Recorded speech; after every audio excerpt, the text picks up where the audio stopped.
एवढा त्याचा पराक्रम होता. त्या अशा पराक्रमी वीराला सुद्धा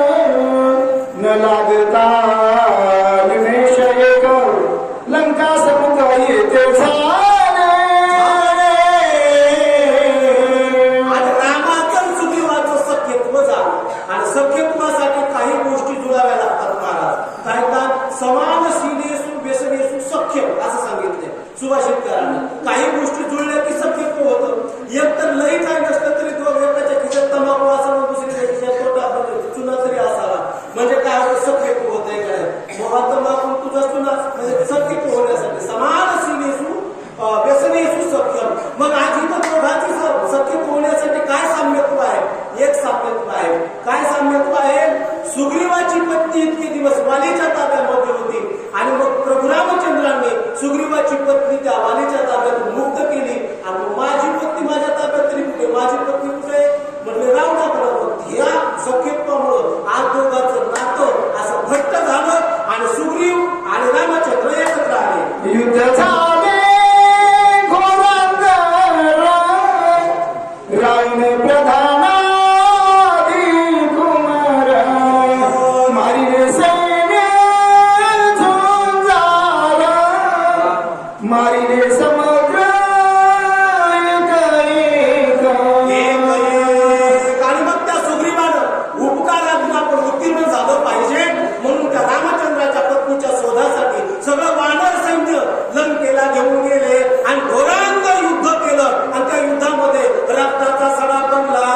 दुःखी खवळला रावण घेऊन ब्रह्मशक्ती आपण हृदय सुमित्राचे लक्ष्मण शक्ती दारुण हानी तरी मग ज्या वेळेला प्रधान मारले, सेनापती मारले, त्या दुःखामध्ये राजा रावण तळमळून जायचा होता आणि मग त्या युद्धाच्या प्रसंगामध्ये अगदी लक्ष्मणावरती शक्तीचा प्रहार केला आणि ती ब्रह्मशक्ती होती आणि त्या ब्रह्मशक्तीचा आघात लक्ष्मणावरती झालेला आहे.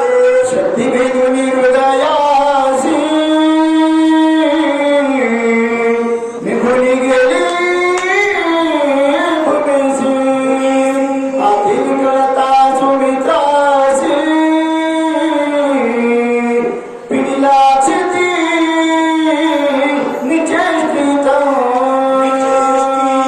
आणि त्या ब्रह्मशक्तीचा आघात ज्यावेळेला लक्ष्मणावरती करण्यात आला त्या हृदयावरती ती शक्ती ब्रह्मशक्ती जाऊन आढळली आणि एवढंच नाही तर भेद करून जमिनीमध्ये जाऊन स्थिर झाली. अशा त्या ब्रह्मशक्तीचा आघात लक्ष्मणावरती झाल्या कारणानं त्या लक्ष्मणाला त्या ठिकाणी बेशुद्ध अवस्था प्राप्त झाली असं हनुमंतराय त्या ठिकाणी सांगतात.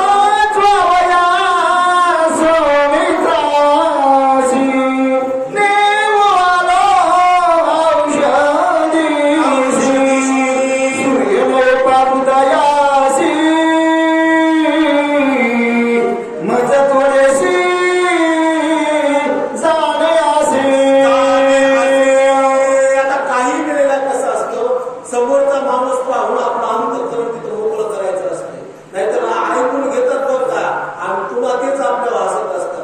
आज हनुमंतराय आपलं अंतःकरण मोकळं करायला तुलापाशी एका कप्प्यापाशी पण हनुमंतराय हनुमंतराय म्हणायला लागले त्या लक्ष्मणाला लागलेल्या शक्तीच्या वरती औषध घेऊन जाण्यासाठी मी या ठिकाणी आलेलो आहे आणि रातोरात हा प्रवास करून सूर्योदयाच्या पूर्वी मला तिथपर्यंत पोहोचवायचं आहे असं हनुमंतराय त्या ठिकाणी सांगायला लागले. सांगितलं सकल व्रत तू तपस्ते जे आधी विख्यात जाणून माझे मनोगत शीघ्र कार्यात साधावा. हनुमंतराय बोलायला लागले ते बघा माझं जे होतं मी तुमच्या समोर सांगून टाकलेलं आहे आणि तुम्ही मात्र तपस्वी विख्यात दिसायला लागला पण माझं जे मनोगत आहे ते समजून घ्या आणि पुढचं कार्य लवकर करा. विलंबन करावा सर्वथा औषधी सांगा व्यास बसता भास्कर उदया न येता मदत त्वकाचा असे. या भागामध्ये औषधी आहेत असं मला कळालेलं आहे. त्या औषधी घेऊन जाण्यासाठी मी आलेलो आहे. मग आता माझं जे कार्य आहे ते सिद्ध करण्यासाठी तुम्ही मला थोडीशी मदत करा आणि औषधी नेमक्या कोण्या दिशेवर कोण्या बरोबर नेमक्या कशा आहेत याची तुम्ही मला काही माहिती द्या असं हनुमंतरायच्या परमदर्शने मुनिवरा सुखानुकोटी मद कपिंद्रा करूपास बाहुवीरा निरूप सत्वरा मद जावा.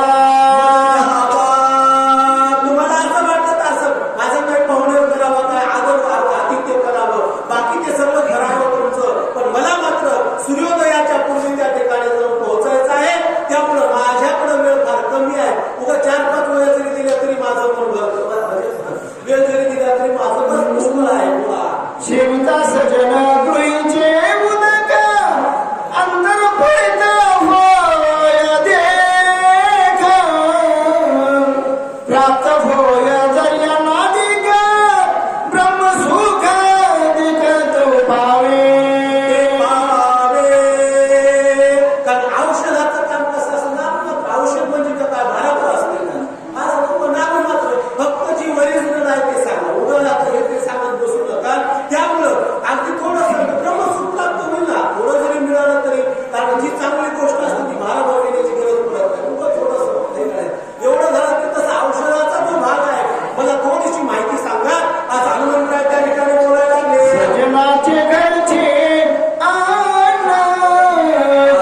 नियम आहे. सज्जनाच्या घरचं जे काही असं करतात, एक तर त्याने आदर दिलं तर ते घ्यावं, नाही दिलं तर मागून घ्यावं म्हणे. ते कारण त्या घरचं चांगलं आहे, व्यवस्थित आहे, सात्विक आहे, म्हणून लय काय नाही 2 फूट पाणी तरी घेतलं पाहिजे. त्यामुळे तुमचा आदर आहे तेवढं मी स्वीकारतो, पण मला माझं पुढचं ध्येय साध्य करायचं असं आपण बोलतात. आई आई मादिक सजना हे घडले का प्रत्यक्ष गोपासक काला करीती. सज्जनाच्या ठिकाणचं जे काही सज्जनाच्या संगतीचं विशेष महत्व आहे, सज्जनाच्या सानिध्याचं विशेष महत्व आहे, असा अन्य विचार सज्जनाच्या बाबतीत आपल्याला त्या ठिकाणी ऐकायला मिळतो. मग आज हनुमंतराय त्या ठिकाणी त्या कालनेमीचा जो आदर आतिथ्य आहे ते स्वीकारण्यासाठी होणार होत आहे. म्हणून घ्याय फळमुळासी तरी मी आदरा कार्यासी न जाता स्वामी कार्यसिद्धीसी सर्वथा हरासी नसी. आणि गड्याचं काम असतं. काय काम असतं? मालकानं सांगितलेलं ऐकायचं नाही का? गड्याचं काम असतं आपल्या स्वामीचं काम जोपर्यंत होत नाही तोपर्यंत त्याला सुखानं जेवण करायचं नाही काय. आणि आज नेमकं तेच आहे, कारण आज मला मालकाचं काम साध्य करायचंय आणि ते सोडून मुगा आता शक्तीला त्याच्या घरी चहा पाठवत बसावं का मग आहे का नाही. मी आलो कशाला जया लागे आले पांडवा तो कार्यात्व हवा सांगितलं. आपण आलो कशाला इथं पाहुण्याचा चहा घ्यायला का? मला कोणी म्हणलं नाही बरं, पण आपण ज्या कामाला आलो त्या काम आपण आधी केलं पाहिजे, बाकीचे काम बाजूला. आज हनुमंतराय त्या ठिकाणी बोलतात सांडोळी स्वामी कार्याचा जो पुढे गाडल्या उदर चिंता महापापी तत्वता अर्धपाता जाय वेगी. महाराज म्हणतात स्वामीचं काम सोडून जो आपल्या स्वतःच्या पोटाची म्हणा स्वतःच्या प्रपंचाची म्हणा काळजी करत असेल तर त्याला आधी त्या मूर्खपणा समजला पाहिजे. आपलं ध्येय आपण समोर ठेवायचं. स्वामी का गुरुभक्ती पितृपूजन सेवा हीच विष्णूची महापूजा. आपल्यासाठी वेगळी अन्य सेवा करण्याची गरज पडत नाही. मालकाचं काम सेवकानं त्या ठिकाणी इमान इकबाला त्या ठिकाणी केलं की त्याला मला वाटतं देवाच्या मारुतीला पाणी घालायला जरी नाही आला तरी त्याची देवाची भक्ती झाली. हनुमंतराय म्हणतात मी माझ्या स्वामीच्या कामासाठी तत्पर आहे असं हनुमंतरायांचं बोलतो. या लागी स्वामी कार्य न होता पूर्ण न करी फळ भोजन तुझी या आदराला विधान उदक पान करीन. माझ्या स्वामीचं काम जोपर्यंत होत नाही तोपर्यंत मला अन्न गोड लागणार नाही. पण आता कधी कधी काय असतं, शहाण्या माणसाला फार मोठा पेच उडत असतो. आता काय करावं बरं, एक तर नाही खावं नाही घ्यावं तर एखाद्या असं महात्म्याच्या प्रसादाला आपण उल्लंघन करून चालायला लागू, मग हेही जमणार नाही. हनुमंतराय म्हणतात तुमचा सन्मान म्हणून 2 घोट पाणी पितो बाबा आणि पुढच्या कामाला मी लागतो. आई गोडी कपीच्या वचनासी राक्षस सुखावला मानसी अनायासी पावेल मृत्यूसी सरोवर उदकासी प्राशिता.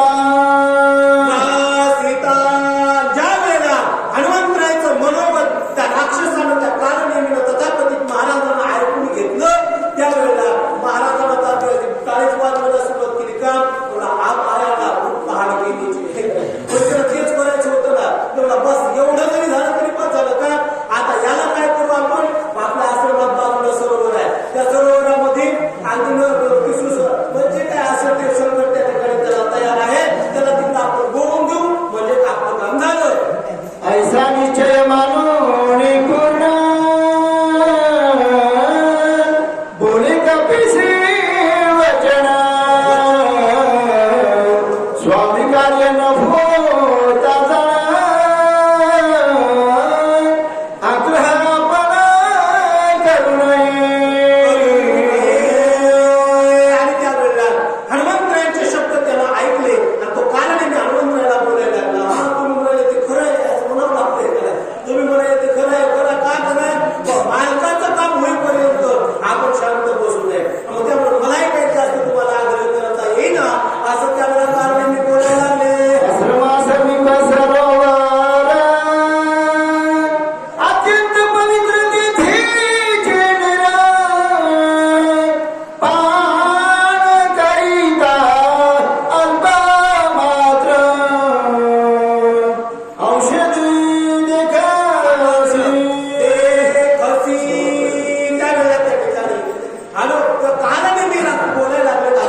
म्हणजे शुद्ध परमार्थिक माणसं कोणावर विश्वास ठेवला? हनुमंतरायांचा विश्वास बसला त्या महात्म्यावर आणि त्यानं हनुमंतराला फसवण्यासाठी बरोबर आपली तयारी त्या ठिकाणी केलेली आहे.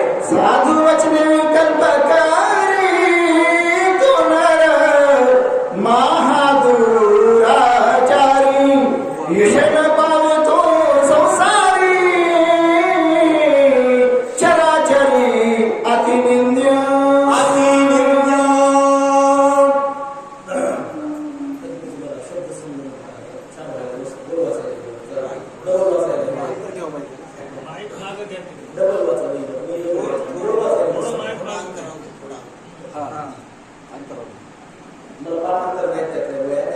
ऐसा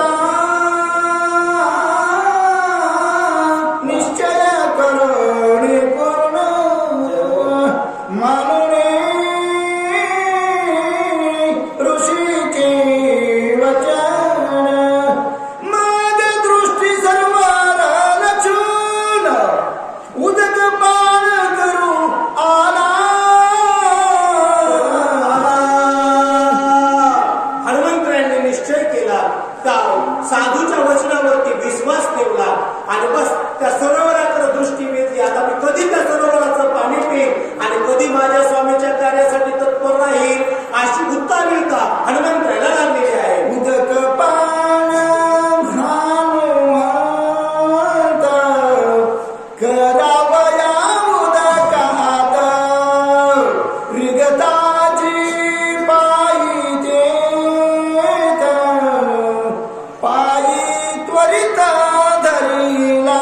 तरी त्यावेळेला पाणी पिण्याच्या अपेक्षेनं हनुमंतराच्या सरोवराच्या जवळ जातात. त्या सरोवराचं पाणी पिण्यासाठी उंजळ भरण्यासाठी त्या पाण्यामध्ये हात बुडवतात. तेवढ्यामध्ये हनुमंतरायांचा पाय त्या ठिकाणी पकडल्या गेलेला आहे. तमाशापी सबळ ग्राही हनुमान धरिला दक्षिण पायी येरू.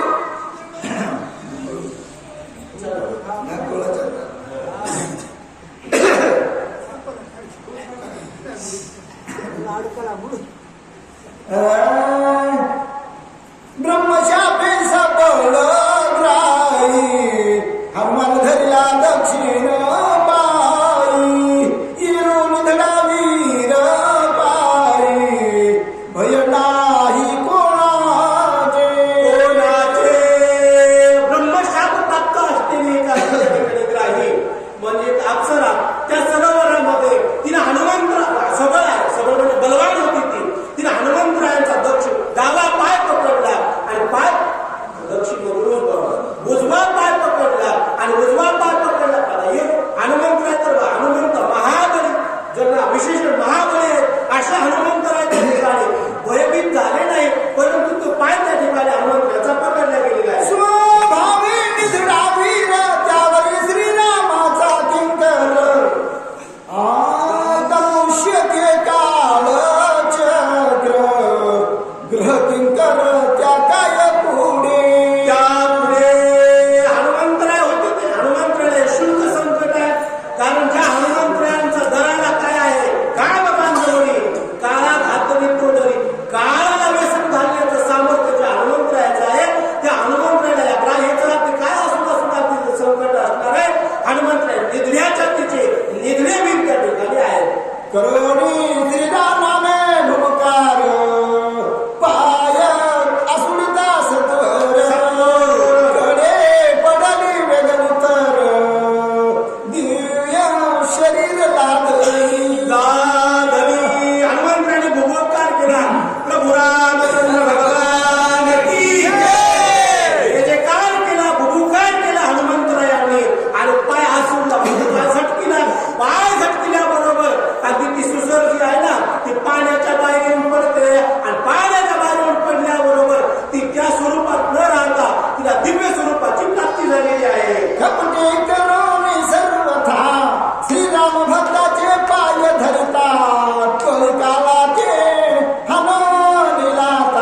दंडक सुत उद्वत झाला शापे राक्षसत्व पावला तो अंगत धाता घामितला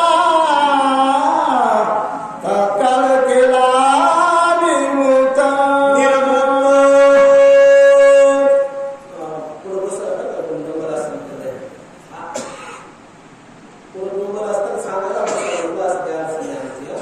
महाराज या ठिकाणी वर्णन करायला लागले की ब्रह्मशाप प्राप्त झालेला वेगळे उदाहरण आहे. आणि आता कसं असतं बघा, मुलं आमचं मोठे पण असते भागवत करायचं, रामायण करायचं, कीर्तन करायचं, शक्तीसाठी करत एखाद्या एमबीबीएस डॉक्टरचा नाही तर गावाला बॅकवर फिरणाऱ्या डॉक्टरचा एखाद्या आजारावर जाते. कारण का त्याचा अभ्यास असतो ग्रामीण लेवलचा. आता आम्ही इकडे तिकडे भागवत करा, रामायण करा, आमचा तेवढ्या पुरता मर्यादित अभ्यास आहे. पण याच्यासाठी स्पेशलिस्ट माणसं लागतात, शक्तीच करणारे. म्हणजे मग त्यांना ते प्रसंग वगैरे त्यावेळेला सुचत राहतात, काय काय ते सगळं प्रसंग असतात ना. आता बऱ्याच दिवसापासून मागच्या वर्षी शिक्षणाचा आधार पुन्हा परत दोघा भावांच्या आधार असतं आणि आपल्या सर्वांच्या प्रेमस्त यावं लागतं मला आमचं घटत नाही का आल्याशिवाय असं आहे. गोपाल कृष्ण भगवान की जय. हा चला काय सांगायचंय की महात्म्याचा पाय पकडल्याच्या नंतर तर का आपला उद्धार होण्याची शक्ती या ठिकाणी प्राप्त आहे. अशा संतांच्या चरणाचं सामर्थ्य सांगायला लागलं. दक्ष जप नारदासी दोन मूर्त स्थिर रासी तो द्वारके राई वर्षानुवर्षी सत्संगाशी शापन बाधे महाराज वर्णन करतात त्या नारदाला दक्षिण शाप दिला होता म्हणून. कारण दक्षच्या सगळ्या मुलाचा उद्धार नारदाला केला होता. नारदच ते होते. पण हे म्हणायचे, दक्ष म्हणायचे की बाबा मला असा सगळ्यात करायचा जर उद्धार करीत नाही हे जर मोक्षाला प्राप्त करतो प्रपंच कसा चालायचा म्हणून नारदाला शाप दिला. तू म्हणजे कुठं एखाद्या गोष्टी राहणार नाहीस म्हणून त्या नारदाला ती त्रिभुवनी न गमन नारदा हाती न सदा मुखी ना वेदाचं नारदाचं जीवन आहे. अशा नारदांना पण कुठल्याही त्या शापाला कुठल्याही नियमाला एखादा अपवाद असतो. मग अपवाद कोणता आहे? जे नारद क्षणभर सुद्धा एका जागेवरती स्थिर राहू शकत नाही त्या नारदांना द्वारकेमध्ये मात्र कितीही काळ राहिले तर त्या शापाची बाधा होत नाही असा विचार सांगायला लागले. चरण शापत लागता हनुमंताचे पद नखरे झाले शुद्ध सुख अगाध संत चरणी संतांच्या चरणामध्ये जे सुख आहे, संतांच्या चरणामध्ये जो आनंद आहे तो आपल्याला इतरत्र पाहायला मिळत नाही. ब्रह्मशाप ग्राहीला लागलेला त्या ग्रहाहून त्या ठिकाणी पडावं लागलं होतं. पण संतांच्या चरणाचा स्पर्श झाल्याच्या नंतर तिचा उद्धार झाला म्हणे त्या ठिकाणी. कारण सुख एक याची काही बहुपायी संतांच्याच ठिकाणी आपल्याला ते सर्व काही पाहायला मिळतं. आपण चरित्रामध्ये भरपूर काही ऐकतात. त्या भागवतामध्ये सुद्धा चरित्र आपल्याला पाहायला मिळतं. त्या हत्तीचा आहे त्या हत्तीचा पाय नकराला धरला. पण त्या हत्तीच्या त्या गजंगराच्या अगोदर त्या नकराचा उद्धार करावा लागला. कारण संताविना प्राप्ती नाही आईशी वेद देतील ग्वाही. कारण संतांच्या पायाशिवाय संतांच्या चरणाशिवाय आपला उद्धार प्राप्त होऊ शकत नाही. आणि आज मग त्या ग्राहीनं हनुमान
स्वतःचा परिचय द्यायला लागली. माझं नाव विदुन मालिनी असं नाव. विदुन मालिनी मी स्वर्गातलेच विशेष रत्न आहे. माझा स्वर्गामध्ये विशेष मान आहे. अशा स्वर्गात मी अप्सरा आहे. सूर्यप्रभे समविमान करुणी विचरता गगन भास्कर शोभयादान ऋषी आश्रमी विमान पाडिले असं चमचम चमकणारं विमान होतं मला. आणि ते विमान घेऊन मी आता जगतामध्ये या ठिकाणी या भूमंडळात फिरत होते आणि थाटानं फिरत होते. कारण एखादी गोष्ट मिळाली माणूस त्याला उदो करत असतो. मग ती विमानामध्ये बसून ती अप्सरा फिरत होती बरोबर. मग या स्त्रीला का प्राप्त झाली म्हणजे मी सूर्यमंडळाच्या जवळ जाऊन फिरत होते. मग त्यावेळेला सूर्य भगवंत माझ्यावरती रागावले आणि त्यांनी मला शाप दिला आणि मला विमानासह त्या आश्रमामध्ये पडावं लागलं. तिने चोबले मुनीश्वर क्रोधा चढले दुर्धर न विचारीसी पात्र पात्र कामाचार विचारसी विचारशी. आणि मग या साधूच्या आश्रमामध्ये माझं विमान पडल्यामुळं साधू माझ्यावरती रागावले आणि रागाच्या भरात त्यांनी मला शाप दिला. कारण न विचारीशी पात्रा पात्र आम्ही कोण आहोत याचा काही विचार आहे का. आणि अशा वेळेला तू अगदी कोण्या इच्छेनं आमच्याकडे आलेली आहे म्हणून तिला शाप दिला. काय शाप मिळाला. महाग्रहा जैसा कोणी येऊन झोपे दाटुनी तैसी आलिसी दावोनी आश्रम लक्ष्मणी पापिनी ते साधू त्या अप्सरेला बोलायला लागले होते. तिचं पूर्ववृत्तांत सांगायला लागले तर ते साधू बोलायला लागले की जसं एखाद्या ग्रहासारखं येऊन तू आमच्या अंगाला झगडेलीस ना तर हे तुला शोभत नाही.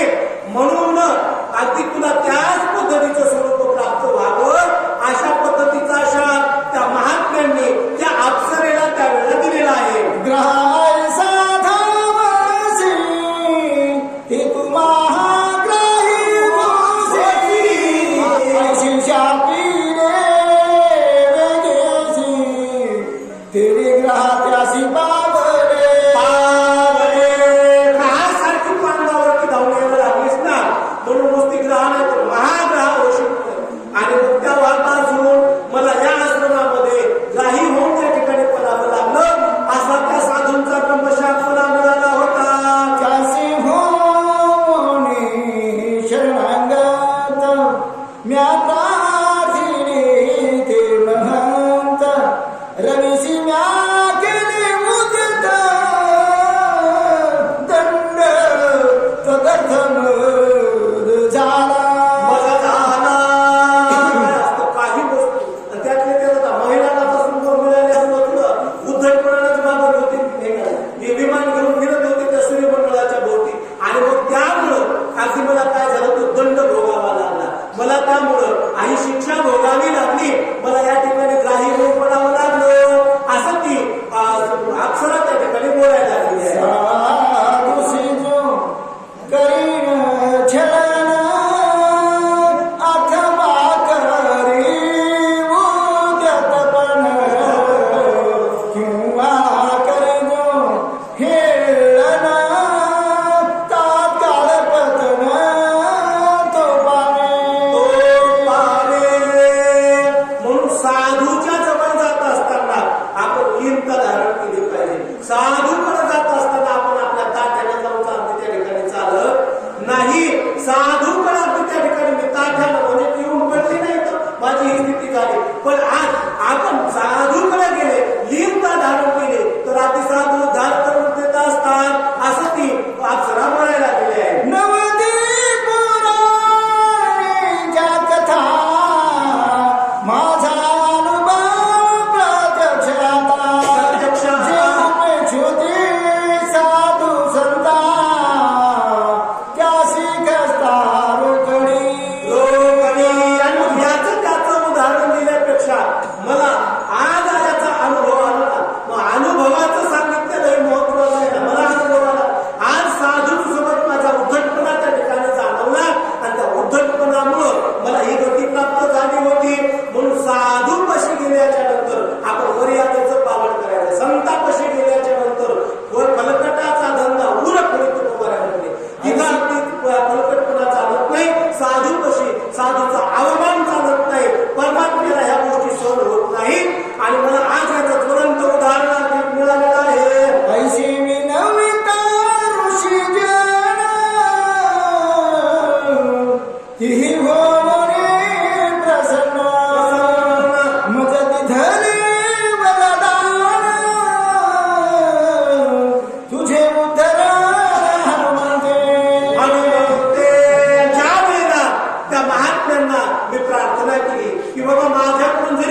आमची मर्यादा चुकली असेल पण तुम्ही अगदी कृपाळू आहात, तुम्ही क्षमावंत आहात. म्हणून एक काम करा, मला काहीतरी उशाप द्या, मला माफ करा. आणि मग त्या वेळेला त्याने उशाप असतो आम्हाला हनुमंतरायांचा असाच पाय पकडल्याच्या नंतर तुझा उद्धार होईल.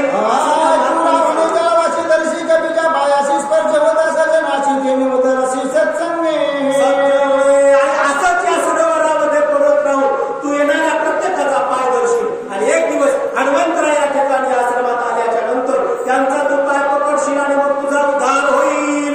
सत्संग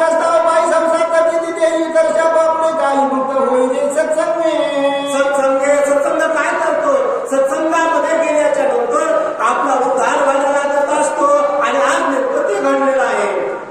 पासून मी 10 वर्ष आयुता होते मी तुझी वाट पाहत झालं निर्मोता तुझे आधी भावापासून आतापर्यंत नियुक्ती असे अनेक वर्ष निघून गेले आणि आज मात्र तुझ्या चरणाचा प्रसाद प्राप्त झाल्याच्या नंतर माझा उद्धार झाला.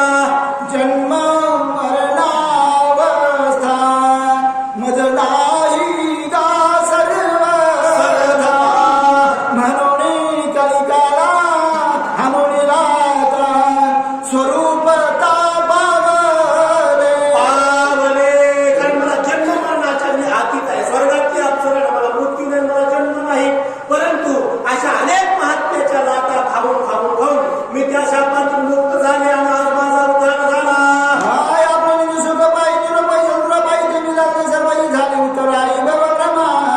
भवश्रमा आणि आज मात्र या भवश्रमातून आज मला निज सुखाची प्राप्ती झालेली आहे. आज मी या भवश्रमातून मुक्त झालेले आहे.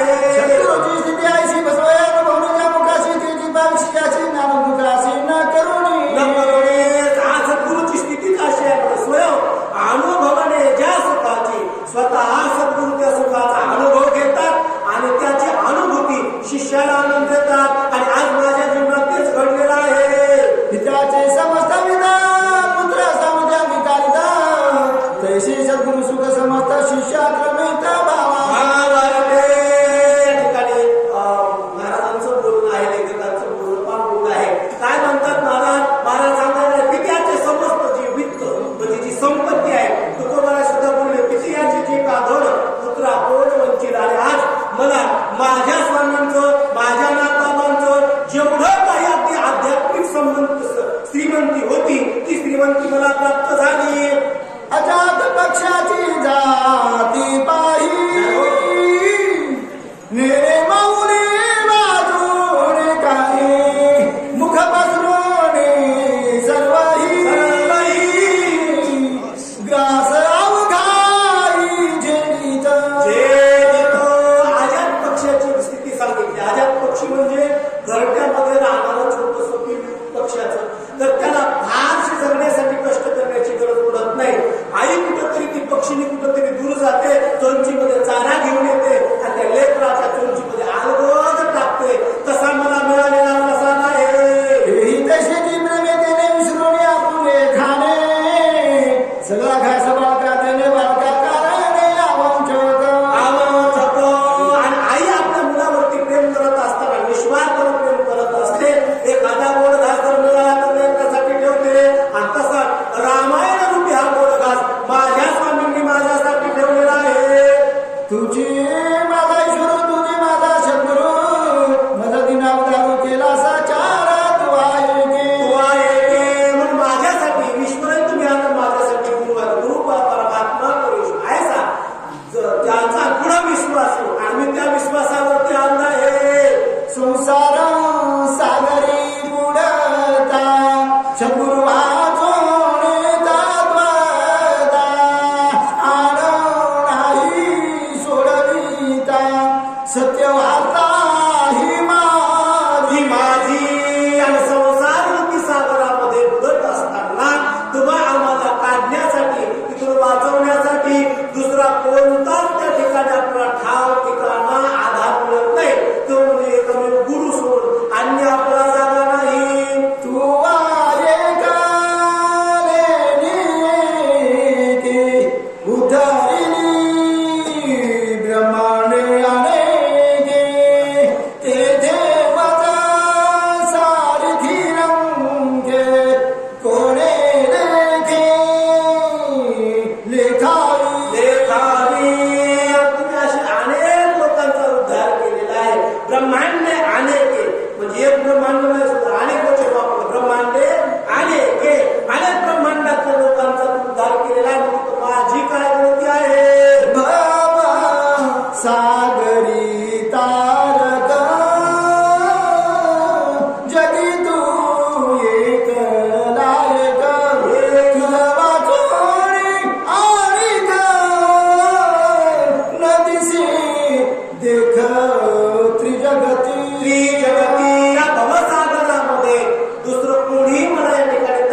आश्रम धर्म एक जगी जनार्दन एक